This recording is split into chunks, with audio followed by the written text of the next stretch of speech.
In today's video, I'm going to be talking about the soft signs of labor, meaning the signs that labor may be approaching in the coming days or weeks.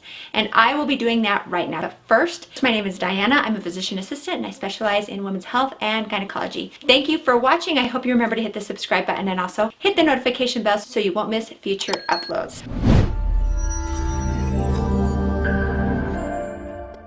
So, soft signs of labor. First off, let's talk about losing your mucus plug. So when you become pregnant, your cervical mucus, it becomes thickened. It starts to collect at the cervix. Why it does this?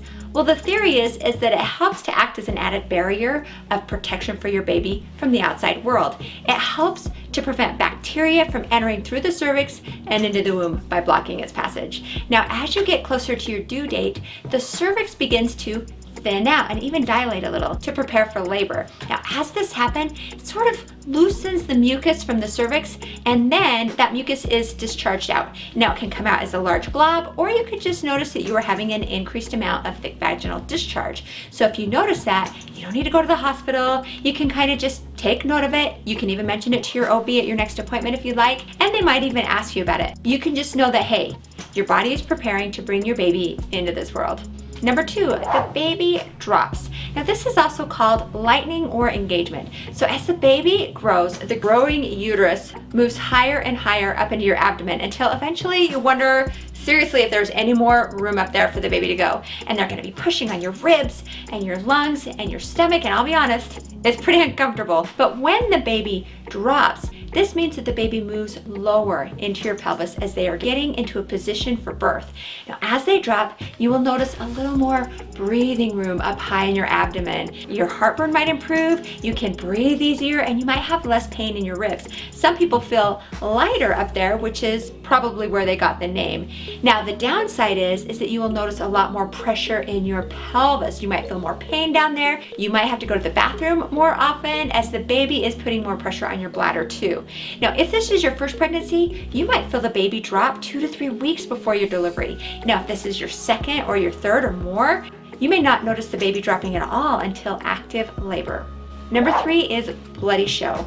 Now, when you become pregnant, your uterus and your cervix develop an increased blood supply. And as you approach your due date and the cervix starts to dilate and thin a little, those little blood vessels on your cervix might rupture. And you might notice a little bit of blood-tinged mucus called a bloody show. Now, this is normal, and it's just another sign that your body is preparing for labor. It is not fine, however, if you are bleeding very heavily, like a period. And if that happens, you need to go to the hospital right away. Number 4 is an increased amount of Braxton Hicks contractions. Braxton Hicks contractions are not as painful as true contractions, and they usually get better with rest, and they don't become more intense or regular over time. However, as you get closer to your due date, you may notice more Braxton Hicks contractions, and they might start to get a little more uncomfortable as well. There are other more vague symptoms that can also be soft signs of labor. They seem a little bit more vague because you might have been experiencing some of these for months before your due date. I certainly did, but let's go ahead and talk about those too. So first off, nesting. Nesting is kind of a natural instinct to get your home ready for the baby. You're gonna feel like you're gonna wanna organize closet, baby-proof the home, prepare the nursery. It's a real drive to prepare your home for your baby, and I would love to know if this is something that you guys have been experiencing and what you have felt driven to do. So put that in the comments section below. You may also notice more backaches, and you'll be feeling this for a number of reasons. As your tummy gets bigger, your center of gravity shifts forward, and to compensate, you have to kind of change your posture to where you are kind of leaning back more. And also, your body is producing a hormone called relaxin, and that helps to relax your ligaments so that the baby can pass through the birth canal more easily.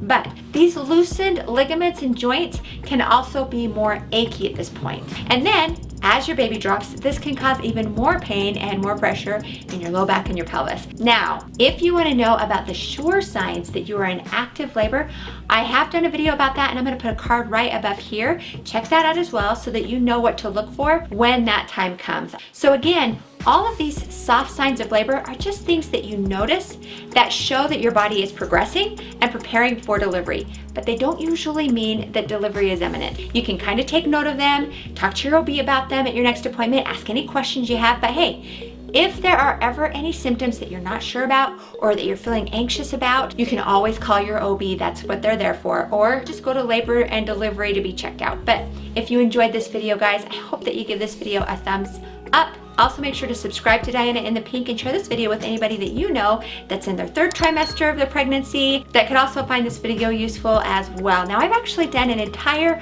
pregnancy series. I take you through pregnancy week by week, starting at week 4, and I take you all the way up through week 41 and then beyond. So I'm gonna put a link to that playlist right here. Go find the week that you're at, check it out. There's a ton of great information, and hey, make sure to comment below about where you are in your pregnancy and how you're doing. I love to read about it, and I do read every single one of my comments.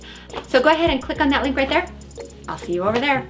Intercourse itself might actually cause bleeding as well. If vaginal penetration occurs before you were aroused enough to lubricate yourself, this can cause tears in the vaginal tissue that can bleed.